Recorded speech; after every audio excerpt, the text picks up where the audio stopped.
Jadi komitmen untuk memperjuangkan agama Allah, resikonya siap.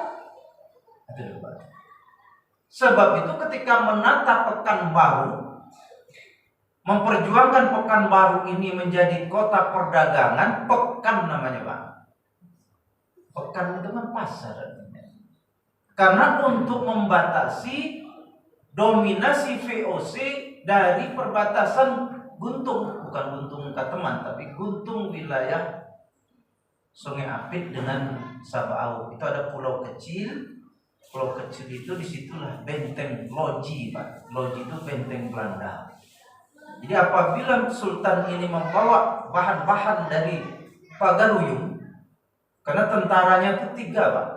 Tentara dari Pagaruyung, tentara daerah, dan tentara dari Bugis. Apabila dia membawa bahan-bahan timah, gambir, Pagaruyung Pak gambir, Pak.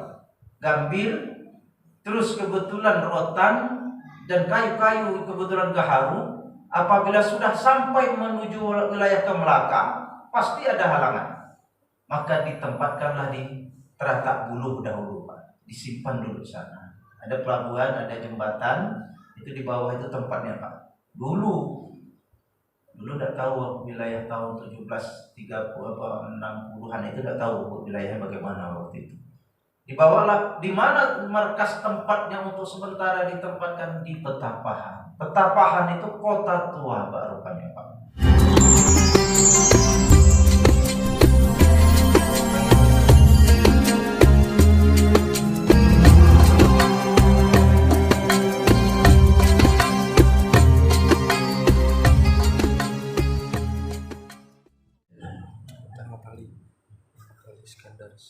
Assalamualaikum warahmatullahi wabarakatuh. Waalaikumsalam warahmatullahi wabarakatuh. Alhamdulillahilladzi ba'dama amatana wa ilaihin nusyur. Asyhadu an la ilaha illallah wahdahu la syarikalah wa asyhadu anna Muhammadan abduhu wa rasuluh la nabiyya ba'dah. Bapak-bapak, ibu-ibu, jamaah subuh yang disayangi Allah, betapa besar nikmat Allah kepada kita pada subuh hari ini. Allah gerakkan hati kita, Allah gerakkan tulang belulang kita untuk datang ke masjid yang kita cintai ini. Mudah-mudahan rangkaian kehidupan kita hari per hari di bulan suci Ramadan ini, dengan langkah kaki yang kita menuju masjid ini, Allah berikan pahala dengan pahala yang berlipat ganda. Kita kirimkan pada junjungan Nabi besar Muhammad sallallahu alaihi wasallam. Allahumma shalli ala sayyidina Muhammad wa ala ali sayyidina Muhammad. Bapak-bapak, ibu-ibu, jamaah subuh yang dimuliakan Allah, kita sambung pengajian kemarin dari pertanyaan jamaah kita. Mengapa Sultan itu seperti itu perjuangannya? Rupanya saya baca di buku ini bukunya, Pak. Kemarin buku 1, Pak. Ini bukunya kedua. Rupanya jawabannya ada di sini, Pak. Ini nanti saya serahkan kepada pengurus masjid, Pak. Saya sambil membaca, saya renung-renungkan pertanyaan Bapak jamaah semalam itu. Rupanya Sultan kita Muhammad Ali Abdul Jalil Muazzam Shah atau marhum Pekan yang lahir tahun 1730 itu punya komitmen, Pak, rupanya. Kalau beliau itu punya komitmen untuk memperjuangkan agama Allah,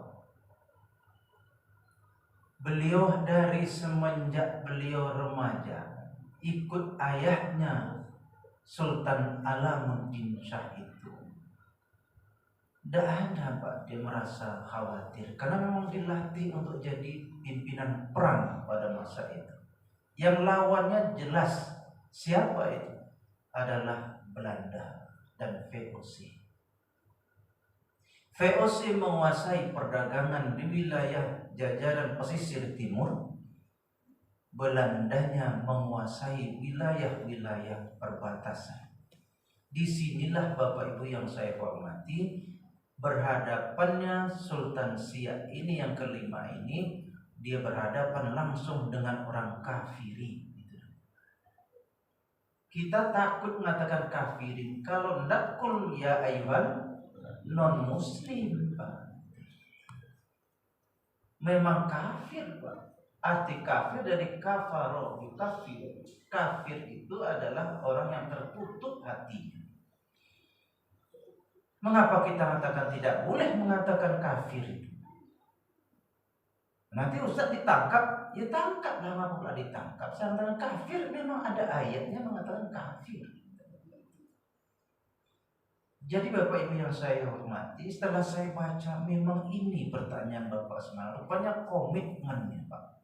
Kebetulan saya mengajar di Sekolah Tinggi Dakwah Muhammad Nasir, yang cabangnya di sini namanya ADI, Akademi Dakwah Indonesia, yang baru tahun ini didirikan. Jadi komitmen untuk memperjuangkan agama Allah, resikonya siap. Sebab itu ketika menata Pekanbaru, memperjuangkan Pekanbaru ini menjadi kota perdagangan, pekan namanya, Pak. Pekan itu kan pasar. Karena untuk membatasi dominasi VOC dari perbatasan Guntung, bukan Guntung Kateman, tapi Guntung wilayah Sungai Apit dengan Sabaau. Itu ada pulau kecil. Pulau kecil itu disitulah benteng Loji, Pak. Loji itu benteng Belanda. Jadi apabila Sultan ini membawa bahan-bahan dari Pagaruyung, karena tentaranya itu 3, Pak. Tentara dari Pagaruyung, tentara daerah, dan tentara dari Bugis. Apabila dia membawa bahan-bahan timah, gambir, Pagaruyung gambir, Pak. Gambir, terus kebetulan rotan dan kayu-kayu kebetulan gaharu, apabila sudah sampai menuju wilayah ke Melaka, pasti ada halangan. Maka ditempatkanlah di Teratak Buluh dahulu, Pak. Disimpan dulu di sana. Ada pelabuhan, ada jembatan, itu di bawah itu tempatnya, Pak. Dulu enggak tahu wilayah tahun 1760-an itu enggak tahu wilayahnya bagaimana waktu itu. Dibawalah di mana markas tempatnya untuk sementara ditempatkan di Petapahan. Petapahan itu kota tua, Pak, rupanya, Pak. Bapak yang lahir di Petapahan, Bapak pergi ke sana, masih ada meriam, ada rumah tua. Saya kunjungi bersama dengan tim peneliti dan pengkaji gelar daerah Kota Pekanbaru itu bersama-sama rombongan merinding di rumah. Ini kota tua. Melihat makamnya tahun 1378, makam. Itu artinya basis dulu nih, Pak. Ada wilayah pemerintahan yang cukup maju. Datang Belanda ini hadir di negeri kita ini karena ada perjanjian Trattak namanya, Pak. Inggris meminta sebelah wilayah Melaka sampai perbatasan Filipina, sedangkan Belanda menguasai wilayah kita, Nusantara kita ini. Akhirnya inilah kita, Pak. Tapi namanya Sultan Muhammad Ali Abdul Jalil Muazzam Shah mengatur strategi peperangan, Pak. Nah itu Bapak Ibu punya komitmen itu, Pak, untuk berjihad fisabilillah. Jadi wajar kalau beliau itu ingin mengembangkan daerah, kalau dibawa wilayah ke Siak sampai ke wilayah Sungai Apit, ini jumpa dengan Belanda. Tapi kalau ditempatkan di Pekanbaru, perdagangan, inilah cikal bakal Pekanbaru ini akan menjadi kota besar. Maka dikumpulkanlah namanya Pak Datuk 4. Datuk 4 itu yang pertama Datuk 50. Yang kedua Datuk pesisir, itu wilayah kami itu Pak, diambil dari sana wilayah pesisir. Yang ketiga Datuk Kampar. Sedangkan yang terakhir Datuk Tanah Datar. Itu tanah datar berarti dari Bagai. Untuk apa Ustaz? Untuk apa Pak? Untuk membangun kota Pekanbaru. Hebat Pak. Inilah punya sultan nih Pak. Pekanbaru ini milik sultan, tapi kehilangan identitasnya setelah sekian ratusan tahun. Sebab itu kewajiban kita sebagai warga daerah kita ini untuk memajukan pengembangan wilayah yang kita cintai ini. Setelah itu Bapak Ibu yang saya hormati, karena memang dokumen primer ini sangat cukup banyak, memang kita akan sambung pengajian kita. Jadi komitmen Sultan ini Pak, memang tidak ada tanggalnya. Sekali layar terkembang, pantang untuk surut ke belakang. Kalau seperti itu perjuangannya Pak, sesuai nilai kita berikan kepada dia, bukan hanya pahlawan nasional nanti akan ditandatangani oleh presiden itu yang sudah sampai ini naskah ini sudah sampai ke Menteri Republik Indonesia ini kecil karena beliau pernah memimpin di Pulau Pinang, Pak, Malaysia. Kecil kalau hanya tampilkan pahlawan nasional. Lanjutkan Pak ya saya.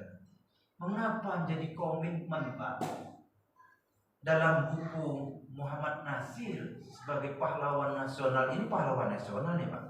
Pahlawan nasional nih. Apa kata beliau? Hendaknya orang yang komitmen itu menjaga nawaitunya. Jadi kalau kita niat puasa, nawaitu soma fardin an adain fardin syahri ramadhana hadhihi sanati lillahi ta'ala. Itu puasa. Tapi menjaga niat kita Pak, rupanya yang pertama ada 3 item.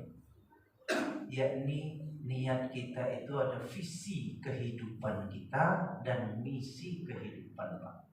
Jadi ada visi dan misi. Kalau hidup kita di negeri kita ini tidak punya visi, tidak punya misi Pak, di dunia ini tidak punya visi dan misi. Inna sholati wa nusuki wa mahyaya wa mamati lillahi rabbil. Jadi kalau perjalanan hidup Tengku Muhammad Ali ini tahun 1730,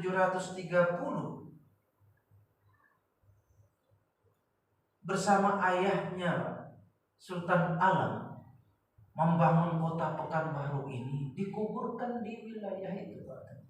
Di dekat masjid itu ada masjid, pasti ada pasarnya. Ada pasar, ada masjid. Tapi masjid yang asli dah hencot behot dah. Nah, berbahasa Melayu hencot behot dah. Dah dirombak-rombak dah Pak. Yang asli dulu waktu saya musabaqah tilawatil Quran masih bujang lapuk. Bujang lapuk. Waktu masih bujang-bujangnya dulu MTQ tingkat kota Pekanbaru juara 1, masih masa-masa Pak Syarta itu ya, tahun 87 tuh, 87 masih cantik masjid, suaranya mah enak. Kalau yang imamnya itu sahdu seperti Pak Imam tadi itu, lembut, enak, rasanya tidak lama baca 1 halaman itu. Ya seperti itu Pak. Sekarang sudah mulai berubah. Itulah kata saya tadi Pak, identitas Pekanbaru itu dirubah habis. Siapa yang salah? Siapa yang harus membimbing? Ya inilah Pak, tugas kita orang pemikir, para sejarawan. Saya lanjutkan Bapak. Kalau sudah visi hidup kita Pak hanya mencari ridho Allah Subhanahu wa taala, Sultan ini itu Pak, hanya mencari ridho Allah dari hidupnya sampai dia meninggal dunia, jadi panglima besar. Itu artinya hidupnya hanya untuk Allah, membela kebenaran dan membela ekonomi umat. Jadi kalau pertanyaan jamaah semalam itu, kalau begitu kita kan tidak boleh diidentikan kita pemalas, Pak. Siapa yang mengatakan pemalas? Innallaha la yughayyiru ma biqaumin hatta yughayyiru ma anfusihim. Sebenarnya Allah tidak akan merubah nasibmu kecuali engkau sendiri akan merubahnya. Sama Pak kita nih, Bu. Bu. Kita ini harus berubah. Maksudnya bukan berubah jadi ini, tidak. Maksudnya tuh dari tidak taat harus menjadi taat kepada Allah Subhanahu wa taala. Dari kita kebetulan tidak dekat dengan Allah, semakin dekat dengan Allah Subhanahu wa taala. Saya lanjutkan mengenai sultan ini, Pak, karena memang pengajian kita dari semalam masih bicara masalah sultan. Mengapa menjadi komitmen dia, Pak? Karena visi misinya jelas. Karena visinya jelas, misinya jelas di muka bumi Allah Subhanahu wa taala, dia memahami mengapa dia niat waktu itu. Kita juga harus seperti itu, Pak. Memahami niatnya. Paham dia dan niatnya itu. Jadi untuk kepentingan bangsa dan negaranya didahulukan. Karena sudah niat kepada Allah, komitmen. Tapi ketika niatnya untuk bangsa dan negaranya, dia tidak mendapatkan apa-apa. Itu maksudnya. Dia hanya minta ridho Allah Subhanahu wa taala dan tidak minta apa-apa. Sebab itu kualat kalau bahasa kitanya. Kalau bahasa Syiahnya kena tulah kita. Tulah itu berisiko, Pak, kepada masyarakat dan bangsa negara. Kalau kita menghindari nanti, Bu, Pak, ini kekacauan, padahal sudah dirukunkan ini suku-suku, 4 suku ini sudah dirukunkan nih, Pak. Mengapa terjadi kita akan menjadi pertengkaran? Itu berarti kena tulah, yakinlah kena tulah. Bapak yang saya hormati, yang keduanya komitmen yang dibuat oleh beliau itu, Pak, memahami pukul berapa sekarang. Pukul berapa sekarang ini?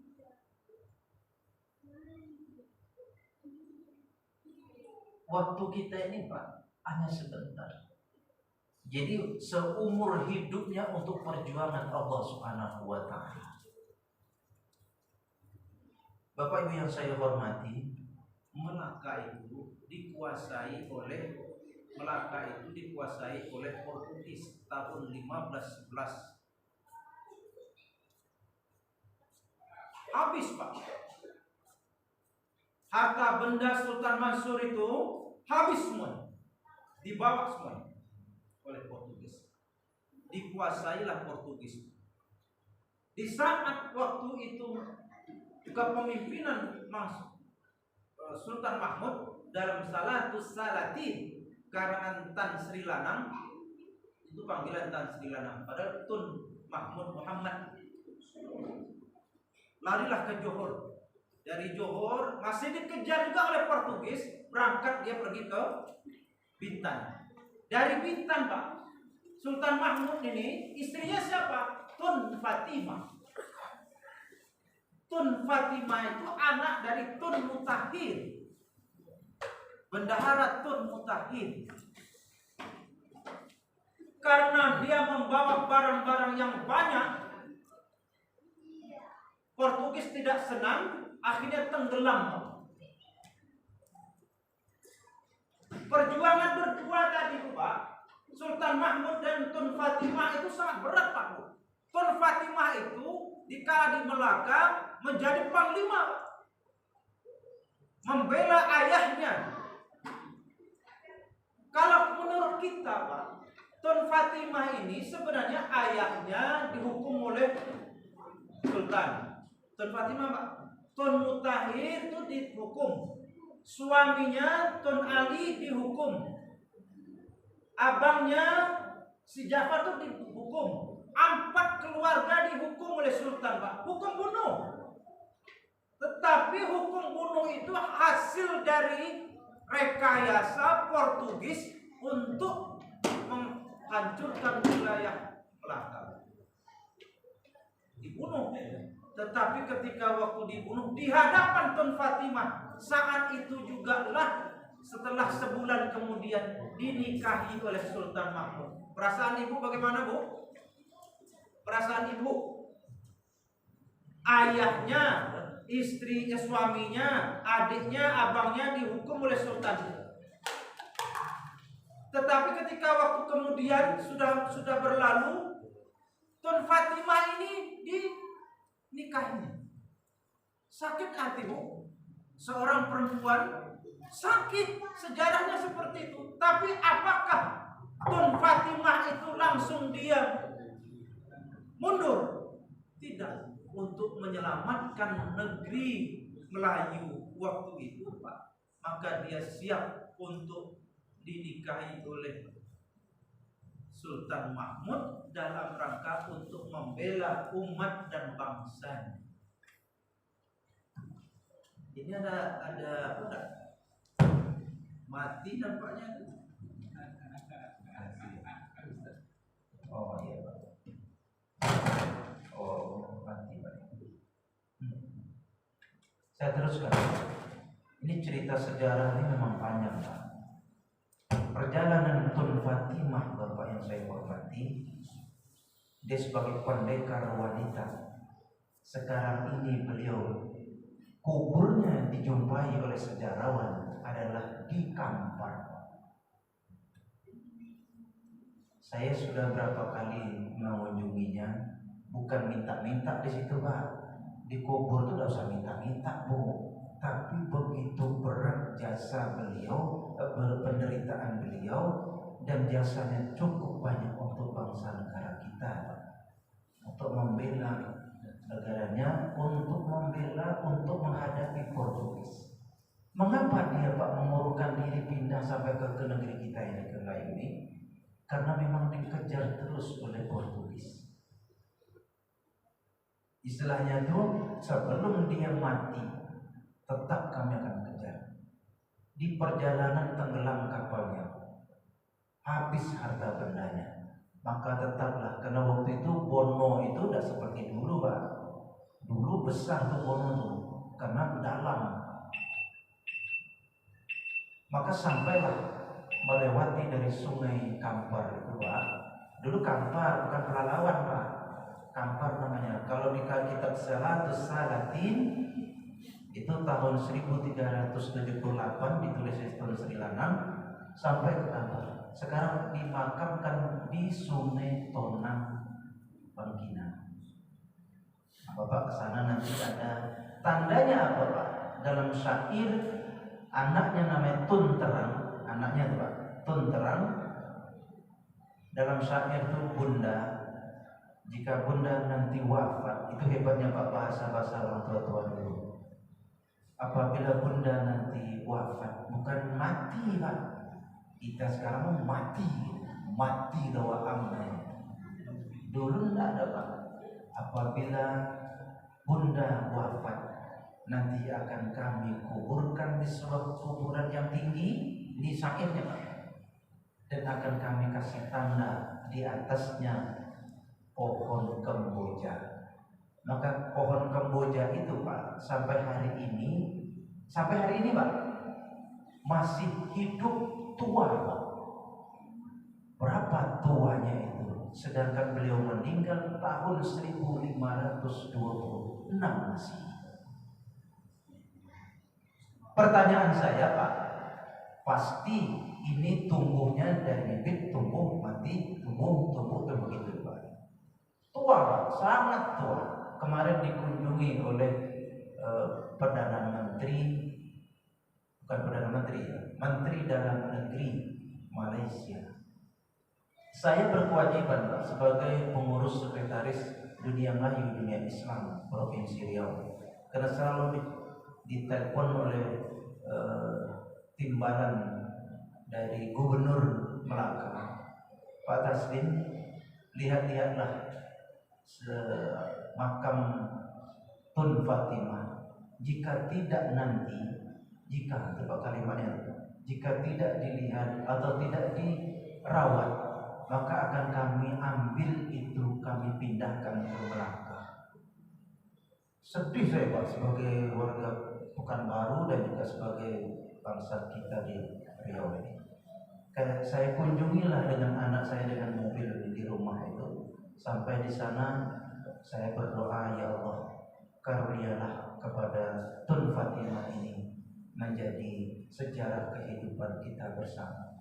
Amin, kata anak saya. Rumputnya tinggi. Esoknya saya bawalah rombongan dari dunia lain, dunia Islam, membersihkannya.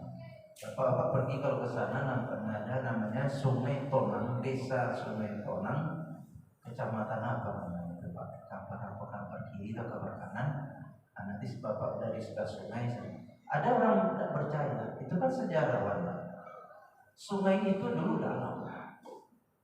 Panggilan orang tua-tua dahulu namanya Nyitun. Nyitun. Rupanya Tun Fatimah dikuburkan di wilayah agak tinggi. Di situ Pak dayang-dayangnya itu prajurit yang dibina oleh Tun Fatimah. Itu semua maisan-maisannya itu Ustaz, maisan-maisannya itu semua masih batu pahat. Tidak Riau, bukan Pekanbaru maisannya itu Pak. Itu batu pahat semua. Inilah Bapak Ibu yang saya hormati, perjuangan orang-orang yang punya komitmen tadi itu Pak. Ada pertanyaan? Wah, ini jawab. Ya. Ini kalau apakah yang namanya sultan itu raja atau bukan? Kalau dia memang raja, berarti yang meninggal di Mijraya itu, kuburan Mijraya itu, apakah secara silsilah masih ada dengan Sultan Syarif Kasim itu gitu? Ya baik. Ditambah lagi, belum selesai satu ditambah lagi, tidak apa-apa. Pak, Bu, ini karena memang kita harus mengerti bagaimana komitmen para sultan dan raja dahulu memperjuangkan agama Allah. Bapak.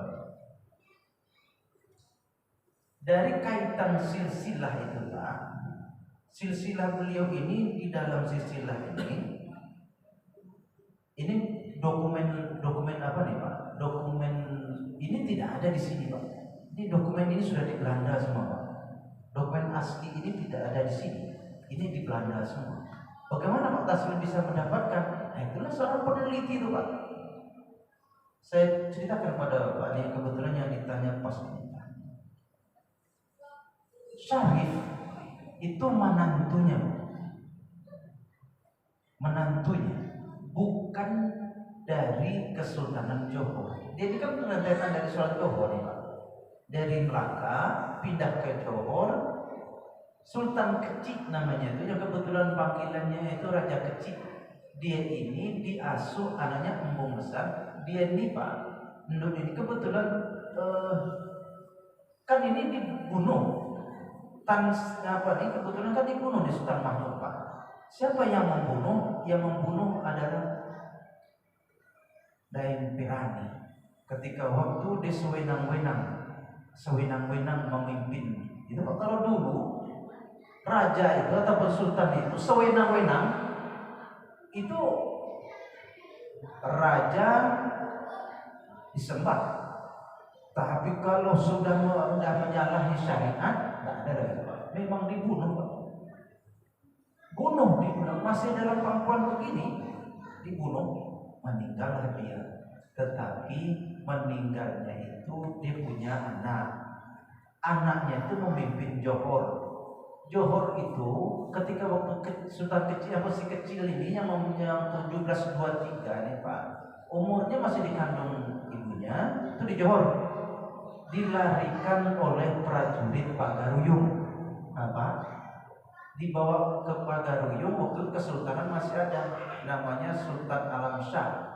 Di sana Bapak Ibu yang saya hormati, Sultan Pagaruyung ini ada nama ibunya. Ibunya itu tadi itu bukan ibu si Sultan Kecil, bukan ibunya yang dibawa ke sana, dirawat, dah melahirkan, dah besar, umur 17 tahun dia mencari ayahnya.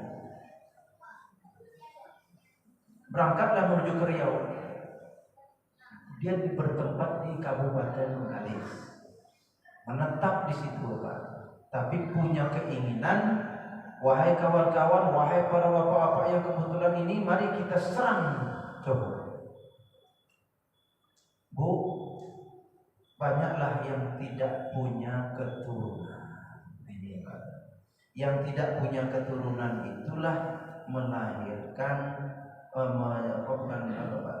dia punya menantu namanya adalah Syarif yang kebetulan pembimbing pembina agama di Sultan Syarif Kasim waktu itu Pak. Jadi semua sultan itu 12 Pak.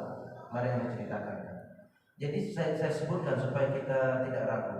Pertama, Sultan Abdul Jalil Rahmat Shah. Yang kedua, masuk yang keduanya, Sultan Abdul Jalil Muazzam Muzaffar Shah. Terus itu yang kedua. Yang ketiga, Sultan Abdul Jalil Jalaluddin Shah. Nanti akan jumpa Pak. Yang keempatnya Sultan Abdul Jalil Alamuddin Shah. Yang kelima, Sultan Muhammad Ali. Ini Pak. Ya, yang di Bukit Raya, yang di Masjid Raya. Itu sultan yang kelima. Saya lanjutkan. Tengku Embung Badariah ini Tengku Embung besar. Jadi ketika waktu embung besar ini kan ini sudah jadi ini Pak. Said sudah mulai Said Usman inilah Pak kawin dengan embung besar. Kuburnya sana juga. Jadi dinikahkan oleh Sultan Abdul Jalil Alamuddin Shah ini, Sultan namanya Sultan bin Abdurrahman Said Abdurrahman. Di saat dikawinkan itulah, waktu itu posisinya belum jadi sultan, keenam beliaulah menjadi sultan karena dia tidak punya anak Sultan Ali. Maka Syarif Hasim, nah itu sampai ke bawah nih Pak, semua Syarif. Jadi dari pihak perempuan, begitu. Keturunannya itu dari pihak perempuan. Jadi Bapak Ibu yang saya hormati, keturunan Sultan Siaknya sampai 12 dan saya teruskan sedikit Pak. 6 Sultan Yahya.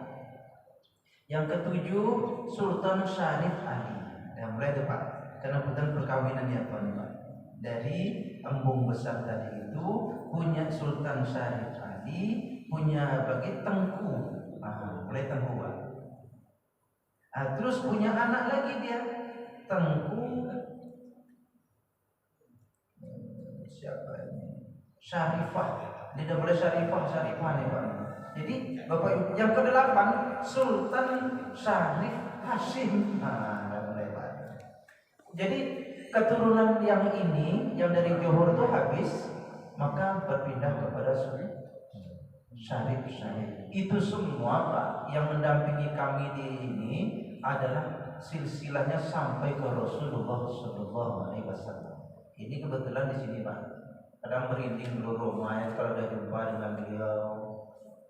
Nah ini sebab itu di dalam SK di sini ini ada nama Tengku Muhammad Toha. Setelah silsilah saya jumpai, saya lihat di dalam rupanya jumpa dia memang masih silsilah ke Rasulullah SAW. Jadi yang syarif ini semua memang dari Hadramaut, masih keturunan dari Husain. Bapak Ibu yang saya hormati, terus saya lanjutkan sedikit Pak. Pertanyaan beliau ini sangat nanti kita sambung lagi yang tadi itu Pak. Jadi kalau begitu Pak, beliau ini habis waktunya untuk mengembangkan harokat dakwah Pak. Ini Pak fotonya nih bukan foto asli nih. Saya mohon maaf Pak, ini secara ilmu penelitian ini hanya setelah kita membuka buku, mencoba membuka arsip-arsip. Dia orangnya visioner, orangnya tegas, berani. Nah itu Pak tuh, itulah digambar oleh seorang yang ahli dalam gambar, dia digambar dengan seperti ini. Waktu itu tahun 1730 belum ada lagi Pak gambar menggambar, apalagi HP belum ada lagi Pak. Ini Bapak Ibu yang saya hormati. Jadi harokat dakwahnya itu Pak, beliau ini kalimatnya tidak dakwah, tapi bagaimana menghabisi VOC di Melaka. Jadi VOC akhirnya runtuh Pak. Runtuhnya VOC itu Sultan Muhammad Ali Abdul Jalil Muazzam Shah, karena dia bergandeng dengan nanti Sultan Ismail. Sultan Ismail ini kerjanya apa Bu? Bahagian laut, pokoknya wilayah laut tuh dia yang menguasai. Tetapi yang di darat itu Sultan Muhammad Ali Abdul Jalil Muazzam Shah. Kacau dia buatnya Belanda. Akhirnya mengaku waktu perang 2 bulan berturut-turut di Guntung 73 serdadu mati semuanya. Terkadang dia perang Pak dengan ayahnya.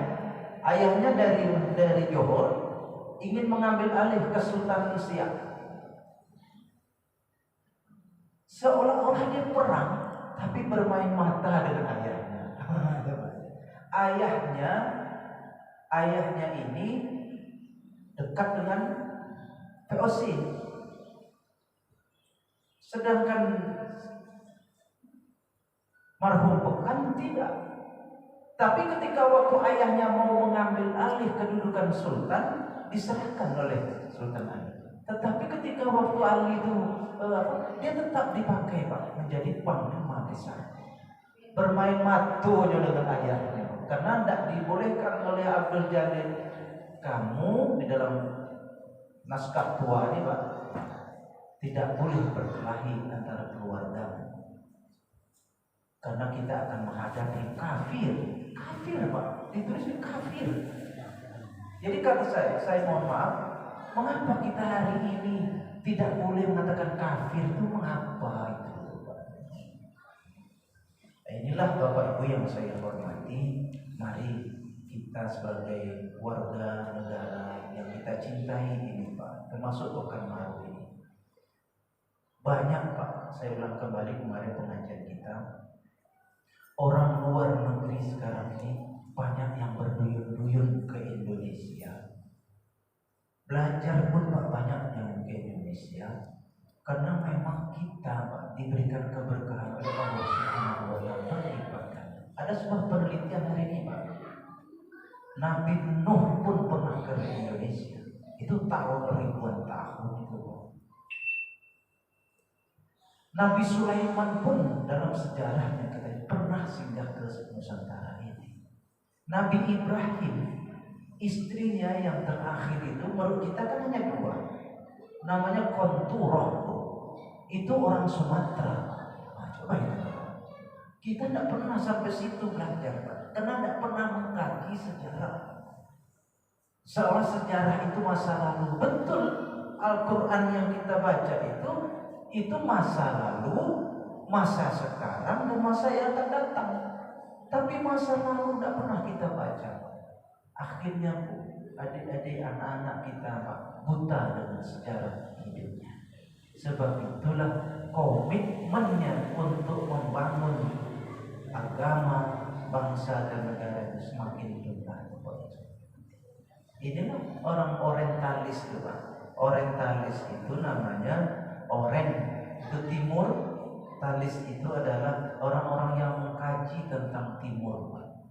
Pelan-pelan kita dihilangkan, pelan-pelan supaya kita hilang ruh jihad kita, semangat agama kita, rasa kekeluargaan kita, rasa senasib sebangsa dihilangkan Pak.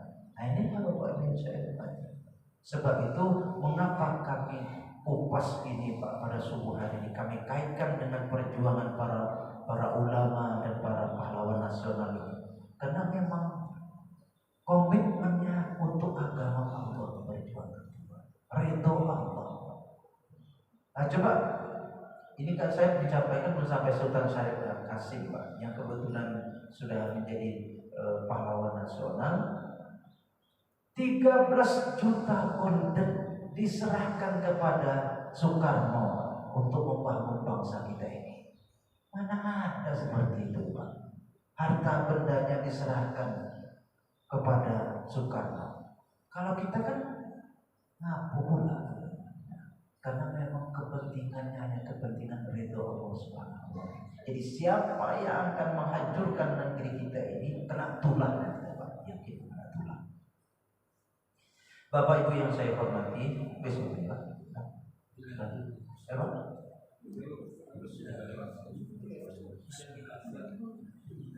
Besok sudah sambung lagi. Banyak nih Pak. Kalau membaca dokumennya itu ya mana? Dan saya lanjutkan sedikit Pak. Bapak Ibu yang saya hormati, mari kita terus belajar. Kemarin saya bilang taklim. Jadi allama yu'allimu. Atau ulama itu ilmuwan Pak sebenarnya. Bukan ulama tok dalam bidang agama saja. Ulama itu cendekiawan. Jadi kita hari ini jangan semakin mengecilkan diri. Kita ini hebat, bangsa kita ini hebat. Kalau melihat dari kapal-kapal beliau ini Pak, kapal perang. Ini saya tunjukkan sedikit ya Pak. Kapal perang dia nih Pak. Mana ada kita jumpa kapal ini lagi? Masih ada Pak? Ini masih jumpa Pak kapal ini? Tidak ada Pak. Hebat Pak ini Pak. Kayunya kayu jati Pak. Tahan tembak. Kerasnya itu udah ribuan tahun, kayunya mungkin. Ini peperangannya ketika ini strategi perangnya. Ini ketika waktu dia membunuh Pak ini dokumen asli nih Pak. Ada main-main nih Pak. Ini petanya nih Pak. Ini kronos perang Guntung. Nah, ini serangan balik VOC ke Siak. Nah, ini Pak. Peta perang nih Pak. Ini. Serangan balik VOC ke Siak. Dokumen Pak. Inilah yang akan kita pertahankan di depan peneliti di Jakarta, Profesor Dr. Rokosumoto Pak. Nah, karena dokumen ini lengkap. Perjuangan Tengku Muhammad Ali membangun ekonomi pesisir timur Sumatera. Mengapa di tengah kota Pekanbaru, Pak? Bu? Mengapa di tengah kota Pekanbaru ini Pak, ibarat yang saya katakan subuh minggu yang lalu, ibarat seperti ada gula. Dari mana-mana datang Pak. Tidak ada Pak, ini kita tidak ada. Tapi mengapa datang semuanya? Dari mana-mana Pak, semua suku bangsa ada di sini. Saya bagian bidang humas Forum Kerukunan Umat Beragama. Semua agama mengakui Pak bahwa Pekanbaru ini kondusif sekali Pak. Nah inilah karena memang sudah ditata oleh beliau sedemikian rupa. 4 suku itu, 4 datuk Tanah Datar, datuk Kampar, datuk 50, datuk pesisir. Yuk sama-sama yuk bangun Pekanbaru. Itu hebat Pak, itu visioner, namanya visioner. Orang yang punya visi. Mudah-mudahan kita sambung pengajian kita Pak minggu yang akan datang, dan kami serahkan buku ini kepada pengurus. Mudah-mudahan jadi pelajaran, mudah-mudahan jadi juga pengajaran. Mudah-mudahan dua buku ini menambah kekuatan dan kesehatan kita pada bulan suci Ramadan ini.